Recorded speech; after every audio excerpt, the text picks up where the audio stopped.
Salam sejahtera saudara yang kekasih di dalam nama Tuhan Yesus Kristus. Kembali kita bertemu. Dan kini kita akan memikirkan tentang rencana Allah yang tak pernah gagal. Saudara, dalam Matius pasal 19 ayat 23 sampai 26. Matius 19 ayat 23 sampai 26 dikatakan demikian. Yesus berkata kepada murid-muridnya, "Aku berkata kepadamu, sesungguhnya sukar sekali bagi seorang kaya untuk masuk ke dalam kerajaan sorga. Sekali lagi aku berkata kepadamu, lebih mudah seekor unta masuk melalui lubang jarum daripada seorang kaya masuk ke dalam kerajaan Allah." Ketika murid-murid mendengar itu, sangat gemparlah mereka dan berkata, "Jika demikian, siapakah yang dapat diselamatkan?"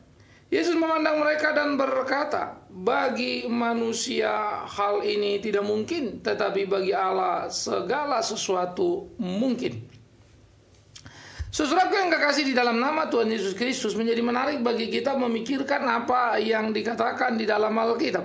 Bagaimana sebuah ungkapan yang sangat luar biasa, bagaimana satu nilai tinggi yang dikerjakan yang menjadi satu ukuran dalam kehidupan kita. Apa yang dikatakan oleh Tuhan Yesus menarik untuk memikirkan betapa rencana Allah memang tidak pernah gagal. Ini fakta dulu. Nah, kalau kita mengatakan rencana Allah tidak pernah gagal, mengapa? Karena pertama, Allah adalah Allah. Allah adalah Allah yang sempurna, Allah yang maha tahu, Allah yang maha mengerti, Allah yang maha kuasa, dan seterusnya segala kemahaan ada pada Dia.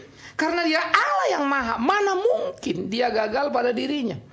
Mana mungkin apa yang direncanakannya tidak bisa dilakukannya? Karena Dia Allah. Nah, karena itu memang seringkali sebetulnya orang-orang Kristen bersifat ambivalen atau bersifat ambigu atau bersifat mendua begitu. Karena di satu pihak percaya Allah maha kuasa, Allah maha sempurna, tapi di lain pihak mulai merasa kok Allah tidak tolong saya. Ya, ini menjadi satu masalah yang serius, bukan? Karena kita seringkali merasa kecewa dalam hidup kita tidak ditolong Tuhan. Nah, kita sudah membicarakan bagaimana paradoks dalam pemberian Allah.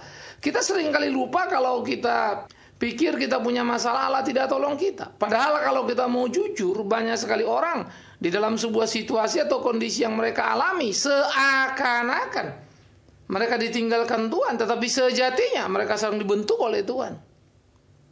Nah, jadi ini menjadi satu hal yang penting dalam diri kita, dalam kehidupan kita, supaya kita sungguh-sungguh hidup seperti apa yang Tuhan mau, tidak lari daripada apa yang Tuhan tetapkan, sehingga hidup kita menjadi hidup yang menyenangkan hati Tuhan. Nah, saudara-saudara yang kekasih, ini menjadi bagian yang serius, menjadi bagian yang penting untuk kita lakukan di dalam keseharian kehidupan kita. Bagaimana hidup menyenangkan hati Tuhan, bagaimana hidup melakukan apa yang menjadi kehendak Tuhan. Sehingga kita tidak bisa lagi hidup semau-mau kita, hidup semena-mena begitu ya. Kita lakukan apa yang kita mau saja, tetapi bagaimana kita belajar mengerti apa yang menjadi kehendaknya dalam kehidupan kita. Saudara-saudaraku yang kekasih, ini jadi pergumulan serius dalam hidup setiap orang percaya. Apa yang harus kita lakukan di dalam keseharian kita untuk memuji dan memuliakan nama Tuhan kita. Ini bagian yang pertama. Sehingga ini menjadi satu hal yang menjadi penting untuk kita pahami. Allah tidak pernah gagal, karena yang ada adalah kita tidak memahami apa yang Allah lakukan. Bahkan dalam apa yang kita bilang gagal, kemudian hari baru kita tahu ternyata itu benar. Jadi Allah tidak mungkin gagal, karena apa? Dia Allah yang sempurna, Dia Allah yang maha kuasa, Dia Allah yang luar biasa. Ya. Nah, di dalam pemahaman seperti ini, makanya kita mesti mengenal dulu Allah yang kita sembah. Itu persis seperti orang bilang Allah itu kita bisa bernegosiasi dengan Allah. Allah bisa berubah begitu ya. Mau putuskan apa jadi apa. Saya tidak tahu manusia sudah sehebat apa sampai begitu kurang ajarnya manusia bisa berdiri sama tinggi, duduk sama rendah dengan Allah, lalu bernegosiasi dan Allah harus berubah. Lalu ini iman apapun. Allah itu Allah yang seperti apa? Saya tidak mengerti bagaimana mungkin konsep dewa-dewa ataupun konsep-konsep orang-orang yang kemudian berpikir dewa itu bisa disembah lalu berubah, kemudian jadi baik atau jadi jahat begitu ya. Dalam karakternya ya. Atau dia ngasih apa nggak ngasih. Ini jadi ironis. Jangan kaitkan kita berdoa memohon pada Tuhan, maka Yesus berkata, bukan kehendakku, kehendakmu yang jadi. Tapi orang sekarang lain. Bukan kehendakmu, tapi kehendakku yang jadi. Jadi Tuhan harus berubah. Jahat ya. Tetapi pernahkah orang mengerti itu jahat? Tidak, semua orang senang itu. Ini menjadi kengerian-kengerian di mana kemudian terjadi penistaan terhadap kemahakuasaan Allah, atau memang tidak tahu, tidak kenal.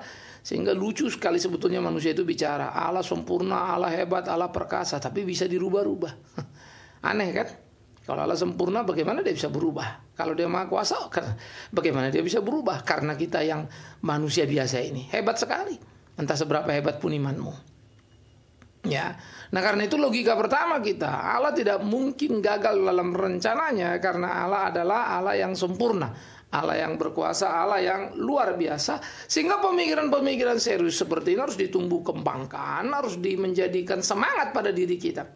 Oleh karena itulah memahami rencana Allah menjadi amat sangat penting untuk mengenal Allah yang berencana itu. Allah yang sempurna, Allah yang kuasa, Allah yang luar biasa itu. Jadi kita mesti pahami itu dulu. Jangan membuat Allah seperti diri kita. Kalau kita ngomong sama papa kita mungkin tadinya mau ajak kita ke satu tempat, lalu kita negosiasi akhirnya pindah ke lain tempat. Itu papa kita bukan sempurna, papa kita bukan maha kuasa. Tapi kadang-kadang orang bilang Tuhan itu kan seperti ayah kita, seperti bapak kita di rumah, ya, yang tidak mungkin memberi kita ular kalau kita minta roti. Ya, pada aspek itu untuk mengatakan kepedulian Allah. Tetapi dalam hakikat kemahaan, ya Bapak kita tidak sama dengan Bapak yang di surga. Jelas bumi langit lah bedanya. Bapak kita tidak maha sempurna, Bapak kita tidak maha tahu, Bapak kita yang di rumah mah terbatas. Maka dia bisa salah. Tapi Bapak di surga ya tidak mungkin. Jadi kadang-kadang orang terlalu naif untuk mengambil ayat Alkitab, mengkompernya, membandingkannya, lalu mau menjelaskannya, menafsirkannya, terlalu melebar jauh ke kiri ke kanan, sampai lari dari hakikat yang sesungguhnya. Saudara-saudara, itu sebuah kebahayaan yang sangat menakutkan di dalam hidup kekristenan. Nah, oleh karena itu saya pikir penting kita untuk sungguh-sungguh berpikir dalam hidup kita. Bagaimana seharusnya kita melakoni hari-hari kita, menjalani kehidupan kita, supaya hidup kita menjadi hidup yang memuliakan nama Tuhan. Ini perlu, ya. Jadi penting sebuah sikap kesehati-hatian di dalam keseharian hidup kita sebagai orang percaya. Jadi mengenal Allah yang sempurna itu menjadi amat sangat penting, menjadi amat sangat perlu. Nah, aspek yang kedua yang perlu kita pahami, saudara, rencana Allah tidak mungkin gagal, ya. Sekalipun kita tidak bisa memahaminya secara penuh atau melihatnya itu secara hal yang nggak mungkin. Ya, rencana Allah tidak mungkin gagal karena dia maha kuasa tadi. Tetapi rencana Allah juga tidak mungkin gagal, sekalipun kita melihatnya sepertinya gagal atau sulit atau tidak mungkin diwujudkan. Kenapa? Seperti yang saya sudah bilang tadi, Allah maha besar. Maka yang kedua saudara mesti kenal, yaitu diri saudara, saya dan Anda. Kita ini manusia biasa ini, banyak kelemahan, banyak kekurangan, banyak ketidaktahuan. Kita selalu berpikir A adalah baik, B adalah jelek. Ternyata bisa terbalik. Karena A baik itu cuma cocok dengan selera kita, belum tentu kebenarannya begitu. Ya, jadi kita bisa salah pilih, bisa. Banyak orang setelah menikah lalu berkata salah pilih, sehingga terancam dalam perceraian. Ya. Salah pilih, bahkan soal nikah, apalagi kalau soal salah pilih beli rumah, salah pilih beli mobil, salah pilih beli apa dan segala macamnya, biasa lah itu. Sampai menikah saja orang merasa salah pilih kok. Tetapi itu kita, Tuhan tidak mungkin salah. Nah, yang menjadi masalah kan bagaimana kita menyesuaikan diri sebagai orang yang bisa salah itu dengan Tuhan yang nggak bisa salah. Nah, disinilah kita mesti belajar mengenal diri kita baik-baik. Jangan melebelkan Tuhan dengan diri kita lalu kita berpikir bisa negosiasi sama dia. Siapa kita? Kecuali Anda memang tidak mengenal dirimu, lalu kau pikir kau hebat luar biasa sampai Tuhan pun harus tunduk padamu dan berubah atau mengubah rencananya. Bagi saya itu kejahatan dalam sebuah pengajaran, karena akhirnya membawa orang pada sebuah kekacauan pengenalan. Ya. Jadi banyak sekali orang misalnya memberi contoh Hizkia, memberi contoh Abraham negosiasi dengan Tuhan, tapi nggak dibaca konteksnya dan konsepnya baik-baik. Ya, Tuhan yang berkenan menyatakan kepada Abraham. Jadi dia mau ngomong apa nggak mau ngomong suka-suka Tuhan. Tapi Tuhan mau ngomong sama Abraham. Waktu dikasih tahu Abraham kaget, Tuhan apakah akan kau lakukan kalau ada orang benar di sana sekian? Pada akhirnya apanya? Abraham kalau boleh Tuhan jangan marah. Waduh, Abraham ketakutan, tahu banget dia tidak layak untuk mempertanyakan. Tetapi Tuhan karena belas kasihan memberitahukan kepada Abraham, silakan apa yang mau kau katakan. Bukan negosiasi lalu Allah berubah. Karena Sodom Gomora tetap saja dibakar. Abraham bilang kalau ada 10 orang bisa nggak? Oh yes, nggak akan. Tapi memang nggak ada satupun yang benar di situ. Iya kan? Kalau negosiasi kan ada satu nilai yang lain. Nah, kalau kasus Hizkia bagaimana? Kita juga boleh belajar. Ingat tadi kasus Abraham, Tuhan yang menyatakan diri. Sementara kasus Hizkia, Tuhan juga tidak berubah di situ. Kan Pak berubah, Tuhan Nabi kasih tahu dia mau mati, tahu dia berdoa, lalu Nabi datang lagi, Tuhan dengar doamu, kamu tidak mati. Pertanyaannya kan gampang sekali, ya, untuk menggugurkan semuanya itu. Emangnya sebelum Hizkia berdoa, Tuhan belum tahu dia akan berdoa, dia akan kaget dengar dia mau mati, lalu dia akan berdoa minta umur panjang pada Tuhan. Emang Tuhan nggak tahu? Yang nggak tahu kan Nabi yang disuruh Tuhan, karena dia pergi berdasarkan Tuhan perintah. Tuhan tahu apa yang akan dilakukan Hizkia. Masa ya Tuhan bego dan bodoh tidak tahu apa-apa? Kecuali Anda pikir begitu. Sehingga akhirnya Tuhan berubah pada Hizkia. Hizkia betul ya, kayaknya planku salah deh. Waduh, gawat sekali Tuhan seperti itu. Jadi jangan hina Tuhan itu. Tapi kalau Tuhan itu yang saudara percaya bisa berubah-ubah, ya silakan. Tapi itu bukan Tuhan Allah yang ada di dalam Alkitab. Ya, Dia Allah yang tidak pernah berubah dulu, sekarang sampai selama-lamanya. Ya. Dia Allah yang maha tahu dan tidak perlu diajari. Dia tahu sebelum kita meminta, itu semua ada ayatnya. Nah, jadi di dalam kasus Hizkia, kasih karunia Tuhan nyatakan. Tetapi ternyata kalau kita selusuri lagi hidup Hizkia, kaget-kagetlah kita. Umur panjang membuat Hizkia membuat kesalahan. Lebih bagus umurnya nggak usah panjang. Karena kemudian tidak ada catatan baik sesudah umur itu ditambahkan kan. Tetapi itu jadi pembelajaran. Pesannya pada kita adalah akhirnya kita belajar bukan soal umur panjang atau umur pendek kan, tapi soal bagaimana kita hidup dan berkarya. Jadi ada pembelajaran-pembelajaran yang disampaikan pada kita. Tiap-tiap kasus itu kan unik pada dirinya, pada tiap orang. Nah, kita tinggal belajar apa yang kita bisa belajar dari kasus itu, dari peristiwa itu. Di situ kita melihat betapa lemahnya kita sebagai manusia, sekaligus kita belajar melihat betapa juga degilnya kita sebagai manusia. Nah, ini penting saudara yang kekasih. Oleh karena itu, janganlah kemudian kita merasa diri kita terlalu hebat, terlalu luar biasa, sampai kita juga merasa Tuhan harus mencocokkan diri dengan kita. Saya pikir ini adalah kesalahan-kesalahan yang cukup menakutkan di dalam banyak kehidupan orang-orang Kristen. Jadi perlu sebuah kehati-hatian untuk menyikapi hal-hal seperti ini. Yang berikut yang perlu kita pikirkan saudaraku adalah bagaimana kalau kita melakukan di dalam kehidupan kita memahami Allah yang tidak pernah gagal tadi. Saya harus mengenal Allah yang sempurna dan saya harus mengenal diri yang tidak sempurna. Sehingga kalau ada muncul benturan, muncul kesulitan memahami, adalah hal yang wajar-wajar saja. Karena apa? Karena namanya juga saya manusia yang terbatas kan ya. Jadi kalau terbatas pengertian saya wajarlah. Kan gitu toh. Saya kan manusia biasa-biasa saja. Kalau kemudian tidak mengerti apa Tuhan maksud, ya wajarlah. Kalau kemudian kecewa dan marah, wajarlah. Tetapi sebaliknya, kalau saya merasa surprise Tuhan menjawab pertanyaan saya ataupun kebutuhan saya, ya wajar juga toh. Karena nggak nyangka dapat seperti Hizkia misalnya. Tapi jangan bilang terus Hizkianya hebat, Tuhannya jadi sampai tergerak untuk berubah. Ya, itu pengajaran di mana Tuhan sudah berpindah. You are God, not God. Karena God yang di surga itu ternyata harus berubah karena kau. Jangan hina Tuhan itu dengan alasan iman kuat dan seterusnya. Itu ambisi diri yang sangat gila yang tidak mau lagi terbentung.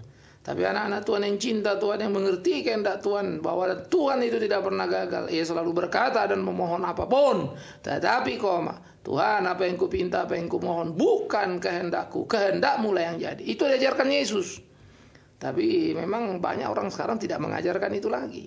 Akhirnya bukan kehendak Tuhan, kehendakku yang jadi.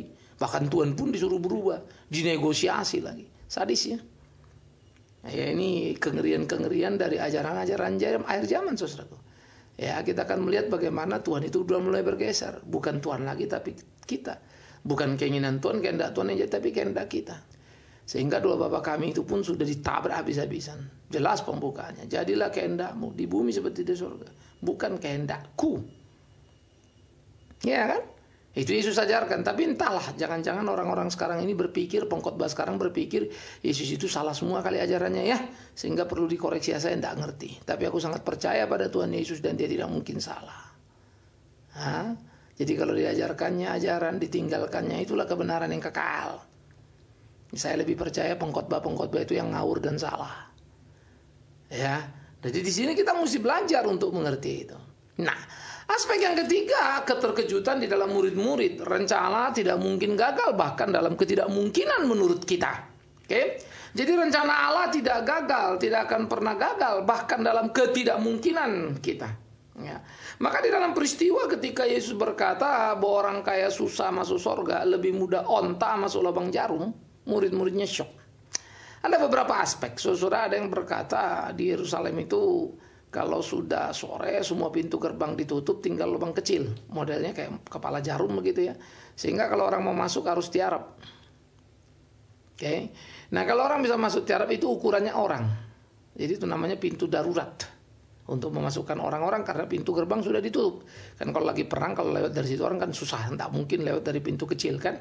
Nah, itu untuk menyelamatkan, masuk ke dalam baru dikunci lagi. Tetapi pintu pagar tidak mungkin, karena kalau dibuka musuh bisa masuk sekaligus, kira-kira begitu konsepnya.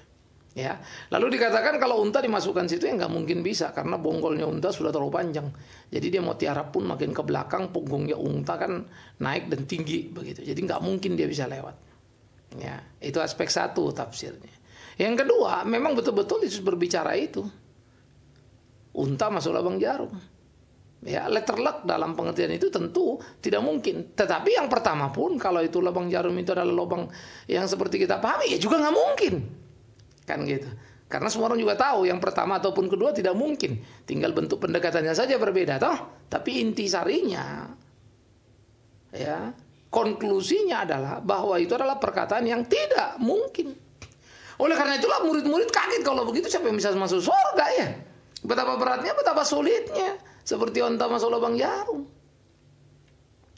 Tetapi ketika dikatakan oleh Tuhan Yesus di tengah-tengah kebingungan mereka bahwa hal itu tidak mungkin, dan bagi saya pun dengan segera bisa menalar para murid-murid. Lah iya dong, benar, nggak mungkin lah itu. Karena walaupun onta itu bicara lubang jarum yang seperti kita bilang tadi, pintu kecil itu, ya, itu pun sulit untuk membayangkannya, kan tidak bisa lewat juga. Apalagi kalau itu letter luck. Tetapi memang Yesus mau mengatakan satu hal yang sangat luar biasa. Bagaimana keselamatan memang tidak mungkin bagi manusia dikerjakan oleh manusia sendiri. Iya kan? Tidak mungkin. Tapi keselamatan itulah kasih karunia Allah. Menjadi mungkin, sampai Alkitab bilang sekalipun dosamu merah seperti kirmisi, akan kuubah menjadi putih seperti salju. Jadi, saudara-saudaraku yang dikasihi oleh Tuhan Yesus, inilah menjadi perlu dalam kehidupan pergumulan kita, bahwa apa yang dilakukan, apa yang dikerjakan oleh Tuhan itu menjadi sangat menarik dalam hidup kita. Bagaimana hidup kita itu harus diwarnai oleh satu kebenaran yang utuh untuk melakukan apa yang menjadi kehendak Tuhan. Ya. Nah, ini penting. Nah, oleh karena itulah bagaimana hal-hal yang tidak mungkin tadi memang tidak mungkin dalam ukuran kemanusiaan kita, tetapi menjadi mungkin dalam ukuran Allah. Karena ingat yang pertama tadi, Allah yang sempurna itu kan, sehingga tidak ada yang bisa membatasi dia. Nah, inilah menjadi kata kunci penting yang harusnya diperhatikan oleh tiap orang percaya. Kata kunci yang penting untuk kita pahami bersama-sama. Kata kunci yang penting untuk kita mengerti, untuk kita lakoni dalam kehidupan kita. Sehingga dengan demikian saudara-saudara, kita bisa melakukan apa yang menjadi kehendak Tuhan, dan dengan demikian kita bisa memenangkan kompetisi kehidupan ini. Ya. Nah, ini menjadi sangat perlu, ini menjadi sangat penting. Oleh karena itu, mari kita bersama-sama di dalam kehidupan keimanan kita sebagai orang percaya, kita lakukan apa yang kehendak Tuhan itu. Sehingga kita tidak terjebak pada tempat yang salah, tetapi boleh betul-betul mengerjakan apa yang menjadi kehendak Allah. Nah, ini perlu. Jadi di dalam hari-hari kita, di dalam hidup kita, biar ini kita kerjakan, biar ini kita lakoni, sehingga hidup kita itu menjadi hidup yang berkemenangan, Tuhan dipermuliakan. Ya. Jadi tidak ada rencana Allah yang gagal, bahkan ketidakmungkinan menurut kita, seperti murid-murid kaget tadi itu. Ya. Tetapi memang kalau kita mau pikir lagi, ya memang tidak mungkinlah bagi manusia bisa menyelamatkan dirinya, karena akibat dosa manusia sudah mati pada dirinya, kan begitu. Tidak bisa apa-apa, tidak bisa berkehendak lagi dalam dosanya. Sampai Roh Kudus lah yang menyadarkan orang, menginsafkan orang kan dosa. Sehingga keinsapan akan dosa pun bukan kesadaran manusiawinya, tapi pertolongan Tuhan, pertolongan Roh Tuhan. Maka dikatakan juga di dalam itu Yohanes 16 ya, ayat 8. Tetapi kan dikatakan lagi di dalam 1 Korintus 12 ayat 3. Mana mungkin kita bisa mengatakan Yesus Kristus itu adalah Tuhan, kalau bukan karena Roh Kudus itu juga Jadi Roh Kudus memainkan peran yang sangat luar biasa menolong kita untuk sadar akan dosa dan mengaku percaya. Kita pada diri kita tidak mungkin. Maka Mazmur maupun Roma 3 Roma pasal 3 Paulus juga mengatakan bukan manusia itu sudah terlibat dalam dosa yang sangat dalam, hancur pada dirinya. Nggak ada satupun mencari Allah, tidak ada satu orang pun yang benar, tidak ada satu orang pun yang baik. Ya, kita semua ini hanya pencemar, penumpah darah. Itu yang dikatakan Tuhan sebelum kita mengenal Dia. Nah, jadi saudara-saudaraku yang kekasih di dalam nama Tuhan Yesus Kristus, itulah yang harusnya kita pahami, itulah yang harusnya kita sadari. Tapi kenapa sih Pak banyak orang berbeda-beda? Ada yang bilang gini, ada yang bilang gitu. Ya maafkan saya, seberapa banyak saudara baca Alkitab untuk mengerti sebuah konklusinya, itu penting. Izinkan saya untuk mengingatkan bahwa ada satu orang ya atau dua orang lah membaca surat yang sama tetapi kemudian kesimpulannya berbeda. Atau tiga kita bilang ya. Yang pertama itu ada 3 lembar lah surat ini. Jadi ada 3 orang yang baca. Yang pertama terima surat yang sama seorang laki-laki ya. Di sebelah sana juga laki-laki, sebelah sana laki-laki dari satu perempuan. Kirim surat. Katakan anggap saja mereka punya affair lalu tiga-tiganya nggak tahu. Suratnya itu adalah memuji pertama, lembaran itu memuji-muji. Oh kekasihku, kau sangat luar biasa, kau bertanggung jawab, penuh dedikasi, kau seorang yang berani, ganteng dan seterusnya. Ya. Wah, langsung yang satu begitu gembiranya tutup itu surat. Dia lompat-lompat, dia lempar itu kertas, dia lompat-lompat kegirangan luar biasa. Karena dia dipuji-puji oleh ceweknya. Seneng kan? Yang kedua, dia senyum-senyum, ketawa, senyum, tapi penasaran langsung buka halaman kedua. Apa kira-kira isinya ya? Baru dia agak sedikit muram wajahnya. Terus dia nggak lanjutkan surat yang ketiga. Kenapa lembar ketiga tidak dilanjutkan? Lembar kedua mengatakan ya semua itu tapi sulit dipertahankan karena orang tuaku tidak setuju dan seterusnya dan seterusnya. Jadi kita tidak mungkin lagi menjadi sangat sulit untuk bersatu. Wah dia kecewa, marah. Aku dikhianati, aku ini, aku itu. Dia kecewa marah saudara, dia banting. Bayangkan surat yang sama sudah 2 kesimpulan. Yang satu cuma baca 1 halaman, tidak baca 2-nya lagi. Yang satu sampai halaman 2 nggak baca 3-nya lagi, dia nggak kuat, dia rasa dihianati. Tapi yang 3 dia serius, dia baca terus lagi. Apa halaman ketiga? Hanya dia nangis. Dari tertawa dia sedih, dia nangis. Kenapa? Halaman ketiga berbunyi, kekasihku, memang orang tuaku tak mengizinkan aku denganmu. Tapi aku tidak mungkin terpisah darimu, aku tidak mampu hidup sendiri. Karena itu sudah kuambil keputusan. Waktu surat ini tiba padamu, aku sudah tidak lagi ada di dunia. Wah, dia nangis luar biasa karena mengerti cinta dari kekasihnya. Yang satu marah kecewa, gembira luar biasa, tapi tidak baca surat berikutnya, gembira karena dipuji-puji. Yang kedua nangis sedih karena rasa dihianati. Yang ketiga justru yang menemukan cinta sejati. Kenapa? Karena dia baca sampai halaman 3 dan selesai. Maafkan saya saudaraku, tidak semua orang mau baca Alkitab dan sampai selesai membolak-balik dan menyelidiki terus-menerus. Baca sana, comot ayat ini, comot ayat itu. Sudah berani bicara, makanya banyak salah. Jadi Allah tidak mungkin gagal dalam rencananya. Tapi yang ada, kita kurang lengkap membaca suratnya. Ayat-ayat suci itu loh, Alkitab itu.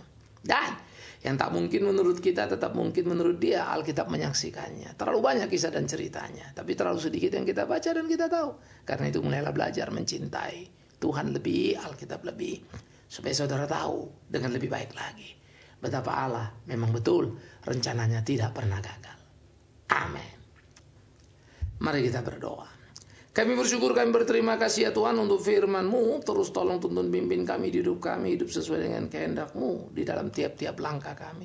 Supaya makin hari kami makin mengerti, makin menyadari betapa Engkau Allah yang hidup-hidup di dalam kehidupan kami.